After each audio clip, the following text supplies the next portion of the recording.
Hello everyone. In this video, I'll be translating and summarizing the latest Urdu broadcast by Sabir Shakir to make it accessible for our English-speaking audience. Let's go through the key developments and insights in Sabir Shakir's words. The situation in Pakistan, regional events, and the latest developments in the war between Israel and Iran. The world is increasingly dividing into two major blocs, and this conflict is spreading. A detailed report is being shared with you on this matter. Today is June 15th and it's Sunday, a holiday. However, there is a flood of news.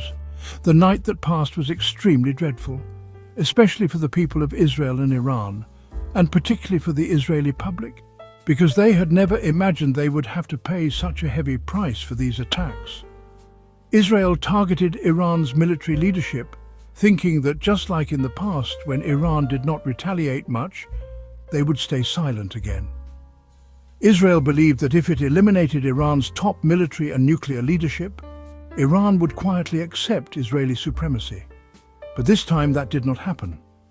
Iran responded forcefully, and the past 2 nights have been horrific, especially for Israel and its citizens, who had never imagined such a scenario. The reason behind this is that over the past year, what has been happening in Gaza, repeated attacks and destruction, had drawn global protests. The entire civilized world, including citizens of Western countries such as the United States, United Kingdom, and Europe, protested. Even Israeli citizens and Jews themselves urged Prime Minister Netanyahu not to escalate the conflict further, but Gaza was turned into ruins, utterly unrecognizable. Now the current situation is producing even more horrifying images and scenes. Currently, due to Israel's increasing aggression, China has announced its support and defense of Iran.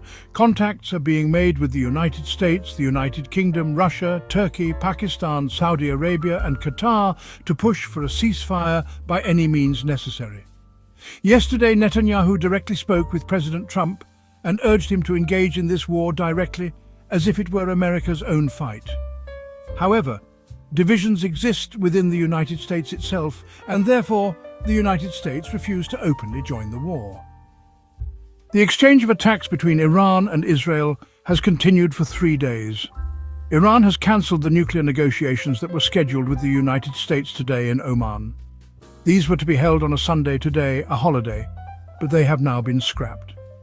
Ali Shamkhani, the senior advisor to Ayatollah Khamenei, succumbed to his injuries sustained in an Israeli attack and was martyred. Israel also martyred over 20 top commanders of the Iranian military and the Revolutionary Guard.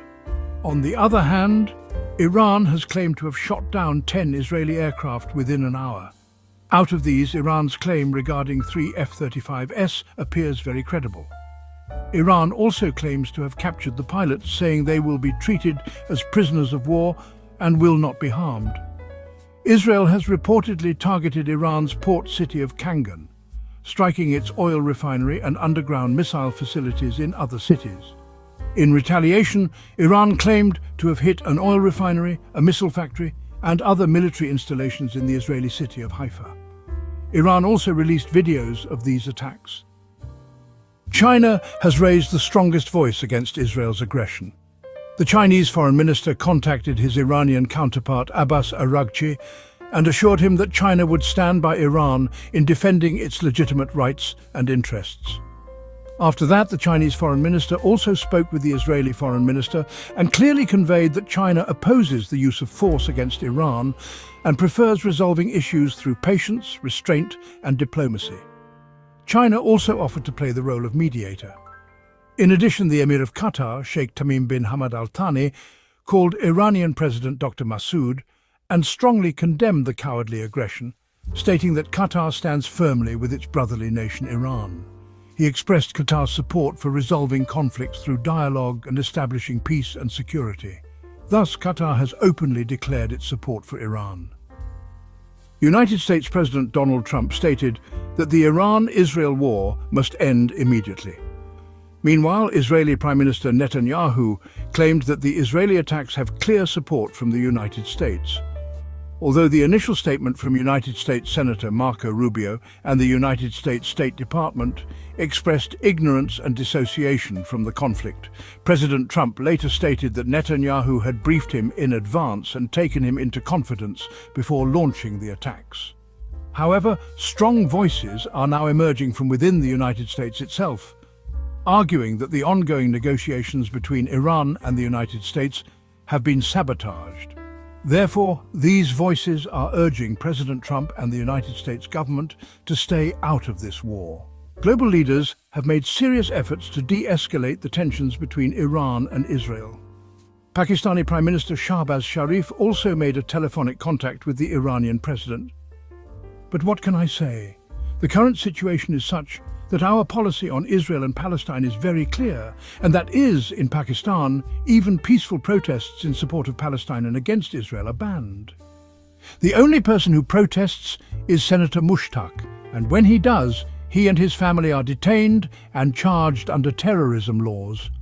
Vehicles have even been driven over protesters supporting Palestine and opposing Israel. All of this has happened already. So we are well aware of our policies. People cannot be fooled by such things. As for the situation, yes, a phone call took place, and that was the end of it. Prime Minister Shahbaz Sharif also spoke to Turkish President Recep Tayyip Erdogan, and both leaders agreed on certain points. But the reality is, Pakistan's policy is currently dormant. This is critical because, unlike other countries, Pakistan is a neighboring and friendly nation to Iran. The attacks have reached as far as Bandar Abbas, and who knows, they may claim some incident was a mistake, and God forbid a missile could land in Pakistan. Yet, we have not even bothered to call a meeting of the National Security Committee, nor has any effort been made to take the political leadership or the opposition into confidence. Everyone is simply sitting idly as if paralyzed. In contrast, Erdogan has already convened his National Security Council. Saudi Arabia is highly active. Qatar is also active. The UAE has placed its forces on high alert. Our forces are on high alert too, but no national security meeting has been called to determine what our policy is or what it should be. Even a Corps Commanders Conference hasn't been called yet. It should have taken place with a one-point agenda. What is Pakistan's position? This is crucial. President Erdogan has stated that Israel's military attacks are a violation of Iran's sovereignty and territorial integrity, which is a direct breach of the UN Charter and international law. According to a statement from the Pakistani Prime Minister's office, both leaders, Erdogan and Shahbaz Sharif, agreed that the international community and the UN must immediately stop Israel's actions against Iran, Palestine and other nations. Had Imran Khan been free, he would have issued a bold statement and clearly expressed Pakistan's position. But shockingly, state media, which I would say is not just state media but on the payroll of the ruling family, is asking ridiculous questions. Why hasn't Imran Khan made a statement yet? He is in solitary confinement, visits are restricted, and it has been weeks since his two sisters last met him. His jail trial was cancelled. The last meeting with his sisters took place before Eid. Unless someone is allowed to visit him, bring his message out and convey it on his behalf, nothing can be posted on Twitter or the media. So the so-called intellectuals on payroll, who are being used as proxies to push this question, should reflect on themselves and not allow themselves to be used this way. Turkish President Erdogan also contacted Saudi Crown Prince Mohammed bin Salman, stating that under Netanyahu's leadership, Israel has become a threat to regional peace and stability. Erdogan told the Crown Prince that Israel must be stopped to reduce tensions, and that the nuclear issue can only be resolved through dialogue. The British Prime Minister is also actively involved. He spoke to the Saudi Crown Prince and discussed efforts to reduce tensions between Iran and Israel. They agreed on the need for de-escalation. The British PM also informed the Crown Prince about discussions with his international partners and reaffirmed his commitment to seeking diplomatic solutions to Middle East crises. All Western and Muslim countries are reaching out to the Iranian president. The Saudi Crown Prince condemned Israeli aggression, offered condolences to the families of the martyrs, and prayed for swift justice. He stated, that Israel's attacks are a blatant violation of Iran's sovereignty and international law. Mohammed bin Salman said the entire global community, even within Israel, now stands with Iran. Riyadh believes Israel is trying to escalate the conflict to drag the United States into war. But they trust that Iran will act wisely and foil Tel Aviv's intentions to expand the conflict to a point where the United States... In another major development, Saudi King Salman issued a directive for the welfare of Iranian Hajj pilgrims.